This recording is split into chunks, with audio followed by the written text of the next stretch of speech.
नमस्कार दोस्तों, स्वागत है आप सभी लोगों का अपने यूट्यूब चैनल मैथ्स क्लासेस में। चलिए आज हम लोग हिंदी के नए सेशन की शुरुआत करते हैं और देखते हैं कि हिंदी की शुरुआत कहाँ से हुई, हिंदी कैसे आई, हिंदी का नामकरण कैसे हुआ। आज हम लोग हिंदी के सिलेबस को शुरू से देखते हुए आगे बढ़ेंगे। तो आइए बिना समय लेते हुए हम लोग चलते हैं। अगर बात की जाए हिंदी की, तो हिंदी में दो चीजें हो जाए, हिंदी व्याकरण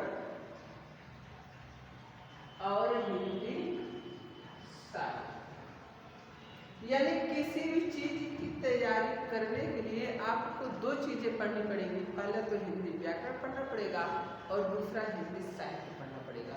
अच्छा, हिंदी व्याकरण में क्या पूछा जाएगा, हिंदी साहित्य में क्या पूछा जाएगा और हिंदी आई कहाँ से, हिंदी में क्या क्या हमें पढ़ना है, ये सब चीजें देखना है। अब देखिए, अगर हिंदी की बात करें, सबसे पहले हम हिंदी की चर्चा करते हैं। व्याकरण और साहित्य को अभी कुछ समय के लिए हम वहीं पर उसको छोड़ देते हैं। अच्छा, हिंदी की बात की जाए तो हिंदी आई कहाँ से, यानी हिंदी की शुरुआत कहाँ से हुई। ठीक, अब देखिए जैसे कि हमारा साहित्य था, सबसे पहले हमारे देश में कौन सी भाषा बोली जाती थी, तो संस्कृत बोली जाती थी। भैया कौन सी भाषा बोली जाती थी, संस्कृत भाषा बोली जाती थी। अच्छा, संस्कृत जाहिर सी बात है, अगर कभी भी किसी भाषा को या किसी परिवार को कुछ समय के लिए लेके चला जाए तो धीरे धीरे उसमें क्या होता है, विकृतियां प्रारंभ हो जाती हैं, यानी टूटने फूटने की चीजें आने लगती हैं। तो होता क्या है, अब बहुत दिन तक चलने के बाद इस हिंदी व्याकरण संस्कृत साहित्य की भाषा में क्या वो धीरे धीरे विकार उत्पन्न होने शुरू हो जाते हैं। अब जब विकार उत्पन्न होने शुरू हो जाते हैं संस्कृत भाषा में, तो यह विकार दो रूपों में परिवर्तित हो जाता है। कितने रूपों में, दो रूपों में। एक हो जाता है लौकिक संस्कृत,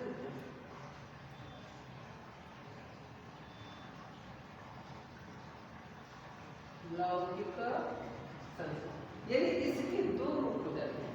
यानी इस भाषा में विकार उत्पन्न होता है, इस भाषा में विकृति उत्पन्न होती है और यह भाषा दो भागों में हो जाती है, लौकिक संस्कृत और वैदिक संस्कृत। वैदिक संस्कृत। अच्छा, जो वैदिक संस्कृत थी, यानी जो वैदिक संस्कृत थी, ये केवल वेदों की भाषा बनकर रह जाती है। किसकी भाषा, वेदों की भाषा। यह भैया केवल वेदों की भाषा बनकर रह जाती है। कौन, आपकी वैदिक संस्कृत। वैदिक संस्कृत केवल वेदों की भाषा बनकर रह जाती है और जो लौकिक संस्कृत था, यह लोकधन, देखिए लोकधन, लोक माने होता है जनमानस और इसका मतलब होता है प्रत्यय, यानी लोक में एक प्रत्यय लगा तो लौकिक बन गया, यानी जनमानस की भाषा जो हुई या संस्कृत भाषा, यानी यह लोगों में बोली जाने वाली भाषा हुई। कौन, लौकिक संस्कृत भाषा। अब जब यह लोगों में बोली जाने लगी, यह तो केवल वेदों की भाषा थी, अब यह लोगों में बोली जाने लगी तो विकृति किसमें उत्पन्न होगी, जिसका हम प्रयोग करेंगे। तो अब इसी का प्रयोग हम किए तो इसी में विकृति उत्पन्न हुई और यह लौकिक संस्कृत आगे चलकर पाली भाषा में परिणत हो जाती है, यानी यह पाली का रूप धारण कर लेती है। यानी अब लौकिक संस्कृत की भाषा पाली भाषा में बोली जाने लगी। अच्छा, जब यह पाली भाषा में बोली जाने लगी तब इसमें अब इस पाली भाषा का प्रयोग होना शुरू हो गया। जब पाली भाषा का प्रयोग होना शुरू हो गया तो धीरे धीरे पाली भाषा में भी विकार उत्पन्न हो गया। अब जब पाली भाषा में विकार हो गया उत्पन्न, तो पाली भाषा धीरे धीरे किसके ऊपर बदल जाती है, प्राकृत भाषा के रूप में बदल जाती है। यानी पाली भाषा धीरे धीरे प्राकृत भाषा के रूप में बदल जाती है और जब यह प्राकृत भाषा में बदल जाती है तो भैया तो प्राकृत भाषा आपकी बोली जाने लगी। अब क्या हुआ, तो जो जरा सो बरा तो बरा सो होता है, यानी अब धीरे धीरे इसमें भी विकार होना शुरू हो जाता है, यानी प्राकृत भाषा में भी विकार आना शुरू हो जाता है और यह आपकी प्राकृत भाषा अब धीरे धीरे अपभ्रंश का रूप धारण कर लेती है। किसका रूप धारण कर लेती है क्या? तो अपभ्रंश का रूप धारण कर लेती है। यह धीरे धीरे अपभ्रंश का रूप धारण कर लेती है और यह भाषा अब अपभ्रंश भाषा के रूप में बोली जाने लगी। अच्छा, जब यह अपभ्रंश भाषा के रूप में बोली जाने लगी तो अब क्या हुआ? धीरे धीरे अपभ्रंश भाषा में भी विकार आना शुरू हो जाता है। अब जब अपभ्रंश भाषा में विकार आना शुरू हो जाता है भैया, तो अपभ्रंश क्या होता है? दो रूपों में विभक्त हो जाता है। एक हो जाता है आपका मागधी अपभ्रंश,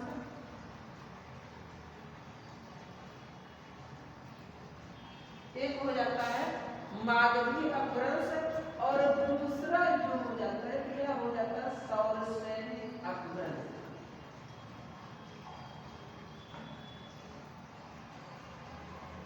सौरसेनी अपभ्रंश, यह देखिए मागधी अपभ्रंश और यह सौरसेनी अपभ्रंश। अपभ्रंश का मतलब होता है टूटा हुआ रूप, बिखरा हुआ रूप, टुकड़े टुकड़े में बटा हुआ रूप, विखंडित हुआ रूप। यानी जो भाषाओं से विखंडित होता रूप चला वह दो भाषाओं में बदल गया, मागधी और सौरसेनी। अच्छा, जो सौरसेनी अपभ्रंश हुआ इसी से अब देखिए मागधी अपभ्रंश का प्रयोग नगर के क्षेत्रों में होने लगी। सौरसेनी अपभ्रंश का जो प्रयोग था ये विस्तृत क्षेत्रों में होना शुरू हुआ और जब यह विस्तृत क्षेत्रों में होना शुरू हुआ तो इसी से हमारे हिंदी का उद्भव हुआ। हिंदी भाषा की उत्पत्ति होती है और इस हिंदी भाषा को जो सौरसेनी अपभ्रंश निकली इसको किसी ने पुरानी हिंदी कहा, यानी किसी ने सौरसेनी अपभ्रंश को ही क्या कर दिया? पुरानी हिंदी कर दिया। किसी ने इसी को अवहट्ट रूप कर दिया, अवहट्ट का रूप कर दिया। यानी जितने भी विद्वान आते गए वे क्या हुए? धीरे धीरे इसके रूपों का नामकरण करते चले गए। लेकिन मूलतः अगर आपसे पूछता है हिंदी भाषा का विकास किस रूप से हुआ, तो भैया हिंदी भाषा का विकास सौरसेनी अपभ्रंश के रूप से हुआ। अच्छा, यह सौरसेनी अपभ्रंश के रूप से हुआ और हिंदी बोले जाने लगी। लेकिन अब देखिए हिंदी में कई भाषाओं के शब्द भी आ जाते हैं। देखिए हिंदी के कुछ शब्द संस्कृत से चलकर सीधे हिंदी में आ जाते हैं, कुछ शब्द संस्कृत, पाली, प्राकृत, अपभ्रंश आदि रूढ़ियों से होते हुए भी हिंदी में प्रयोग किए जाते हैं। ठीक, और कुछ शब्द विदेश से चलकर यानी विदेशी शब्द बाहरी शब्द चलकर हिंदी में आ जाते हैं। अच्छा, कुछ क्षेत्रीय शब्द भी चलकर हिंदी में आ जाते हैं। ठीक, अब यानी अनेक चीजों के शब्द। अच्छा, कुछ ऐसे जो निरर्थक शब्द भी चलकर हिंदी में आ जाते हैं। जैसे राम, आप कहते हैं राम माने क्या होता? कुछ नहीं होता। झम्म माने क्या होता? कुछ नहीं होता। चट्ट माने क्या होता? कुछ नहीं होता। गाना केवल आप गा देते हैं कि चिंटू के पापा चट्ट दिन मार दिए खींच के तमाचा ना, तो ये आप केवल गाने के रूप में प्रयोग करते, लेकिन इसका कोई अर्थ नहीं होता। तो ऐसे शब्द आकर हिंदी में प्रयोग किए। अच्छा, इन सब शब्दों की बात होती है हिंदी में प्रयोग कैसे हुए। लेकिन अब जो मेन बात आती है, मुख्य बात जो आती है जिस पर हमें ध्यान देना चाहिए, ये बात आती है कि हमारी हिंदी भाषा जो आई इसका नामकरण कैसे हुआ, इसको हम हिंदी ही क्यों कहें, इसका नाम दूसरा और क्यों नहीं रखा गया। तो अब इस बात पर हम चलते हैं, इस मुद्दे की बात करते हैं, इसका नाम हिंदी कैसे पड़ेगा। चलिए आगे, अगर एक बार इसका स्क्रीनशॉट लेना हो तो आप लोग स्क्रीनशॉट ले सकते हैं। पुनः हम आगे बढ़ते हैं। ठीक,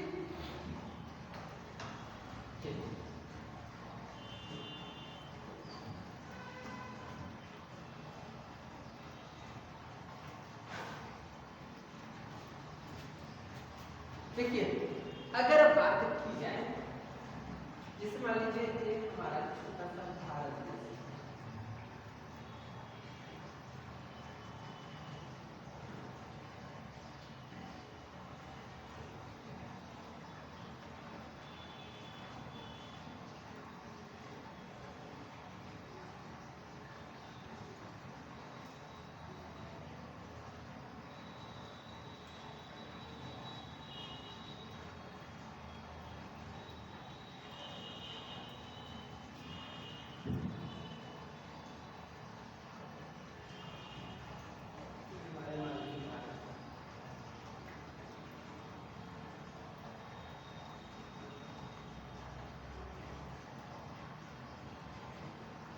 मान लीजिए हमारा भारत है ना, थोड़ा सा टेढ़ा हो गया, नीचे दब गया, चलिए कोई दिक्कत नहीं, समझ में आना चाहिए। ये मान लीजिए हमारा भारत है।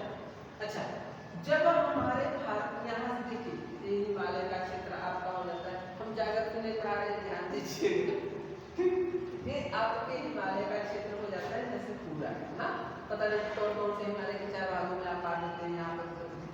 अच्छा, यहीं से एक नदी निकलती है मान लीजिए, लेकिन यह नदी यहाँ से होती तो इस दिशा में आती है, ये आपका भाग हो जाता है, कश्मीर हो जाता है, जो आपका भाग कश्मीर होता है, ठीक। अच्छा, जो यहाँ से नदी निकलती है, इस नदी का नाम होता है सिंधु नदी। अच्छा, सिंधु नदी भारत में जब निकलती है तो यह जम्मू कश्मीर होते हुए क्या होता है कि सीधा ऐसे पाकिस्तान में चली जाती है। अच्छा, लेकिन मजे की बात तब होती है, नामकरण की बात तब होती है जब हमारा नामकरण होता है। लेकिन एक चीज याद करिए, जो हिंदुस्तान है ना, यहाँ पर किसी भी चीज की शुरुआत नहीं। अच्छा, हिंदुस्तान की बात हम छोड़ देते हैं, लेकिन अपनी हिंदी की बात अगर हम करते थे तो हमारी हिंदी में किसी भी चीज की शुरुआत हुई ना, वो विदेशी ज्यादातर शुरुआत कर दिए हैं। जैसे इसके नामकरण की बात आती है, इसका नामकरण विदेशी आकर करते हैं। अच्छा, इसके साहित्य लेकर अभी जब हम और आप साहित्य की शुरुआत करेंगे, साहित्य पढ़ना शुरू करेंगे, जब इसके साहित्य लेखन की बात आती है ना, तो वहां भी विदेशी आकर इसके साहित्य लेखन की शुरुआत करते हैं। तो हमारी हिंदी की बड़ी विडंबना रही है थोड़ा सा, लेकिन हाँ, हमारे हिंदुस्तानी हिंदी लोग जब दहाड़ते हैं ना, से तरह दहाड़ते हैं, ये समझ लीजिएगा। अच्छा, आते हैं हम कैसे दहाड़ेंगे वो भी आएंगे, ठीक। अच्छा, जब यहाँ से होते हैं, यहाँ से बात निकल जाती है, तो इस तरफ रहने वाले लोगों को सिंधुवासी कहा जाता था। क्या कहा जाता था भैया? सिंधुवासी कहा जाता था। अच्छा, यहाँ पर सिंधुवासी कहा जाता है, लेकिन भारत में जब सबसे पहले आक्रमण कौन करता है तो आपका आंसर निकल कर आता है, आप लोग सबसे पहले ईरानी भारत में आक्रमण करते हैं और ईरानी भारत के इसी रास्ते से मुकर आते हैं। अच्छा, जब इस रास्ते से ईरानी भारत में आते हैं तो इनको सिंधु नदी क्रॉस करना पड़ता है, सिंधु नदी को पार करना पड़ता है। अब जब इन्हें सिंधु नदी को पार करना पड़ता है तो इन्होंने इधर रहने वाले लोगों को सिंधुवासी कहा। तो एक चीज ध्यान रखिएगा, तो ये वातावरण प्रभाव जाते हैं। देखिए हमारे भोजपुरी में देखिए, अगर हिंदी खड़ी हिंदी की बात की जाए तो खड़े हिंदी में कहते हैं लड़का ना। अच्छा, इसके बाद भोजपुरी में कहते हैं लड़का, ब्रज में कहते हैं लड़का ना। जिसे हम तो कहते हैं लड़कों को दे दीजिए कुछ खाने के लिए ना। अब यहाँ पर अगर भोजपुरी बात लड़को समझ कुछ खा लीजिए ना, तो यहाँ लड़का, ठीक। अब देखिए, लेकिन होता क्या, यहाँ लड़को कहा गया, यहाँ लड़को लड़का दिया गया। ये वातावरणीय प्रभाव होता है, बोलने का प्रभाव होता है। अच्छा, वही प्रभाव यहाँ पर हमें देखने को मिलता है।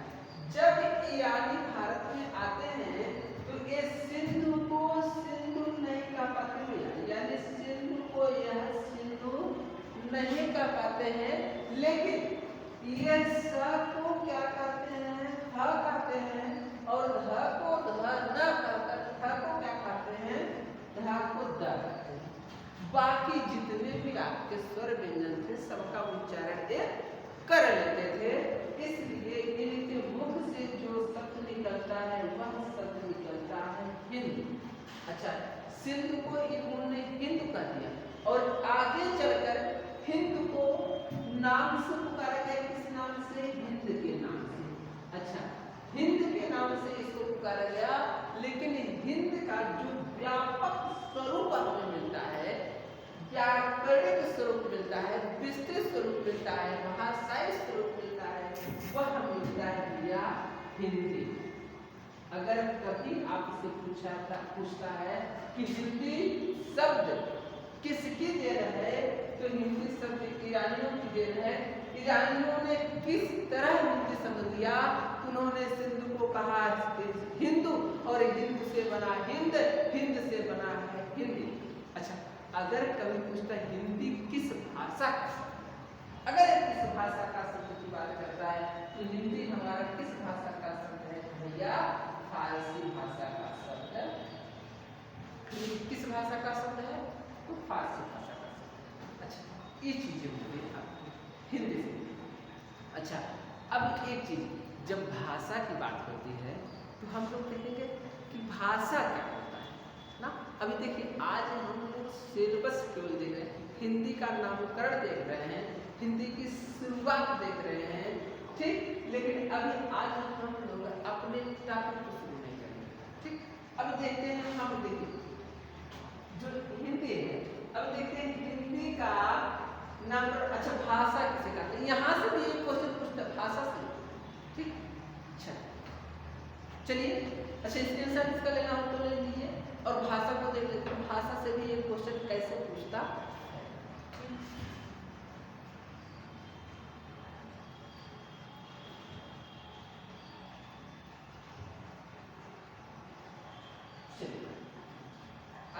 भाषा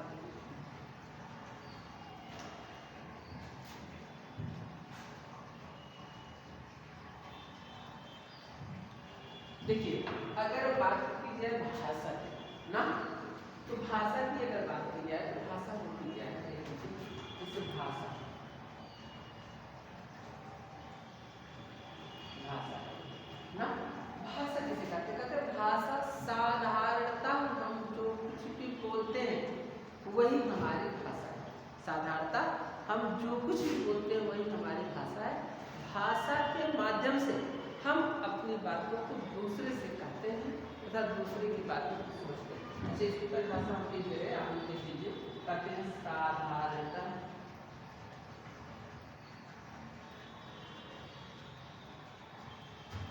हम जो कुछ भी बोलते हैं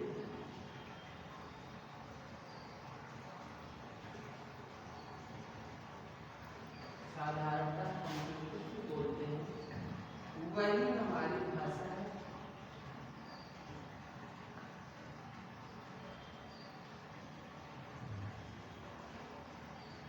वही हमारी भाषा है। भाषा के द्वारा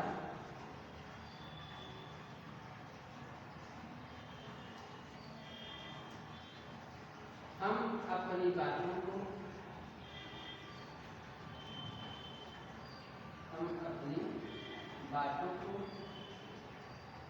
दूसरे से कहते हैं।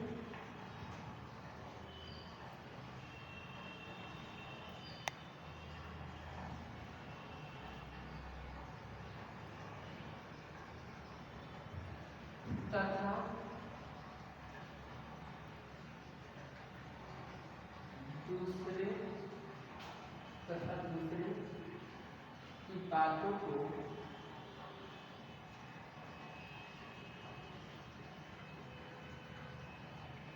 समझते हैं। भाषा साधारणता हम जो कुछ भी बोलते हैं वही हमारी भाषा है। भाषा के माध्यम से हम अपनी बातों को दूसरे से कहते हैं तथा दूसरे की बातों को समझते हैं। भाषा शब्द संस्कृत के भाष धातु से बना हुआ है, जिसका अर्थ होता है, कहते हैं भाषा शब्द संस्कृत के भाष धातु से बना हुआ है, ठीक। यहाँ पर भाषा शब्द संस्कृत के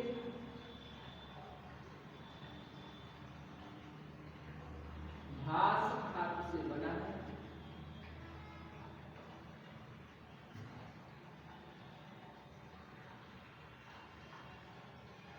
भाष धातु से बना है, जिसका अर्थ होता है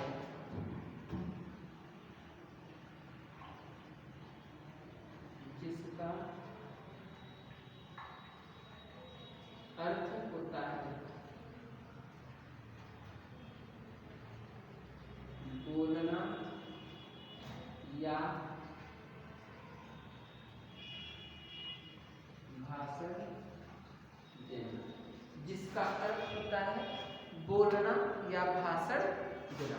अच्छा, यहाँ पर देखिए, करेक्ट साधारणता हम जो कुछ भी बोलते हैं, यानी हम जो कुछ भी बोलते हैं वो कोई भी भाषा हो, हर भाषा की बात कर रहा है। अगर इंग्लिश में बोलेंगे तो इंग्लिश की भाषा, हिंदी में बोलेंगे तो हिंदी भाषा, संस्कृत में बोलेंगे तो संस्कृत की भाषा, उर्दू में बोलेंगे तो उर्दू की भाषा, यानी जिस भी भाषा में बोलेंगे वही भाषा होगी। साधारणतः हम जो कुछ बोलते हैं वही हमारी भाषा है। कहते हैं अब हमारी भाषा के द्वारा हम अपनी बातों को दूसरे से कहते हैं, यानी जो हम कहते हैं वह अपनी भाषा के माध्यम से कहते हैं। भाषा के माध्यम से हम अपनी बातों को दूसरे से कहते हैं तथा दूसरे की बातों को समझते हैं। ठीक, भाषा शब्द संस्कृत के भाष से बना है। किससे बना हुआ है भैया? भाष से बना हुआ है। यहाँ पर देखिए दिया हुआ भाष धातु से बना हुआ। अब भाष धातु का अर्थ क्या होता है वो भी बता रहे हैं। करेक्ट, जिसका अर्थ होता है बोलना या भाषण देना। ये भाष धातु का अर्थ होता है बोलना या भाषण देना, यानी हम जो कुछ बोलते हैं हमारी भाषा। ठीक, अगर हम कुछ भी अपने मन में कुछ भी विचार प्रकट कर देते हैं मन के द्वारा तो हमारी भाषा में परिणत हो जाता है। अच्छा, दूसरी चीज कहते हैं भाषा के 3 स्वरूप होते हैं। भाषा के कितने स्वरूप होते हैं? 3 स्वरूप, यानी भाषा के 3 स्वरूप होते। अच्छा, भाषा के 3 स्वरूप होते हैं। ये 3 स्वरूप कौन कौन से होते हैं? तो पहला होता है सांकेतिक भाषा, पहला सांकेतिक, दूसरा मौखिक और तीसरा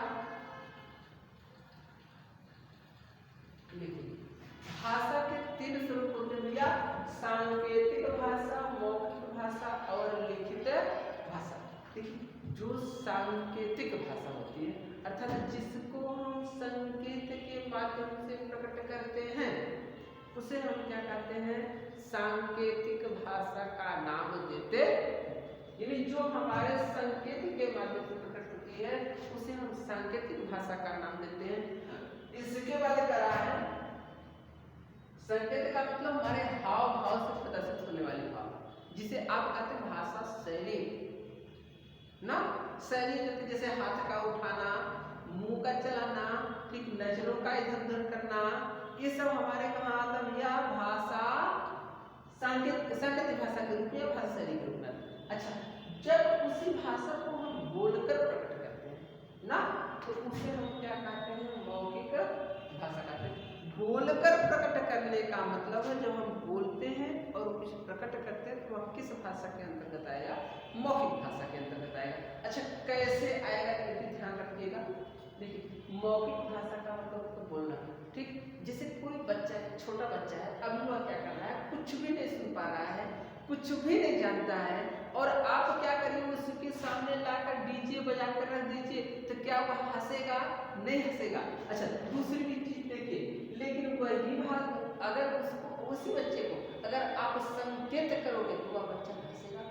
ठीक, क्यों? क्योंकि वह आपके संकेत को समझ रहा है। अच्छा, दूसरी चीज अगर मौखिक भाषा की बात करें, अब वही बच्चा जिसे आपने अभी संकेत किया, ठीक, वही बच्चा जब बड़ा हो जाएगा तब आप क्या करोगे?